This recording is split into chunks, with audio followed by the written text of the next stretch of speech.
In digital Marathi, जनतेच्या हक्काचं व्यासपीठ। मुंबई येथील बोट दुर्घटनेत नेव्ही कर्मचारी मंगेश केळशीकर यांचा मृत्यू झाला।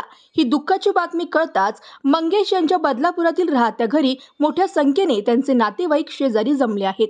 मंगेश हे घरातील एकमेव कमावते होते। त्यांच्या कुटुंबाचा आधारस्तंभ हरपलाय, त्यामुळे त्यांच्या घरच्यांना आर्थिक मदतीची गरज आहे। राज्य आणि केंद्र सरकारने ही आर्थिक मदत करावी असं आवाहन त्यांच्या नातेवाईकांकडून केलं जातंय। हे खूप शॉकिंग आहे आमच्यासाठी। आणि आम्ही कसं आमचं नेहमीचं उठणं बसणं आहे आणि त्यांना आम्ही एका हाकेवर त्यांना कधी हाक मारली ना, मंगेश भाऊ हे आम्हाला ही मदत हवी आहे किंवा हा प्रोग्राम आपल्याला करायचा आहे, तर ते कधीही आम्हाला त्यांनी ना ही गोष्ट कधीच बोलले नाही। ते खूप चांगले होते। त्यांची वाईफ पण खूप चांगली आहे आणि तो छोटा मुलगा त्याच्याकडे तर आम्हाला बघवतसुद्धा नाही आहे। आणि प्लीज जी काही मदत होईल ना सगळ्यांकडून, आमचं सगळ्यांचं तुम्हाला आव्हान आहे, प्लीज त्यांना काही मदत करा तुम्ही।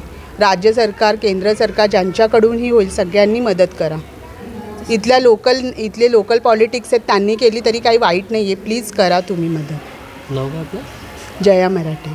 खूप छान होता, मनमिळावू होता। प्रत्येक कार्यामध्ये सरशीने सहभागी व्हायचा। खूप मनमिळावू पोरगा होता आणि वय त्याचं अजिबातच नाही, 30 ते 33च्या आसपास असेल। त्याच्यानंतर त्याची एक पत्नी, एक छोटं बाळ आहे त्याचं 5 वर्षाचं आणि आता ती 3 महिन्याची प्रेग्नंट आहे।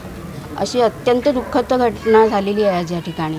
तर तुम्ही प्रशासनाकडून किंवा तुमच्या चॅनलकडून जितकी तुम्हाला मदत करता येईल तितकी प्लीज करा। म्हणजे सगळ्यांचा हात जोडून तुम्हाला विनंती आहे।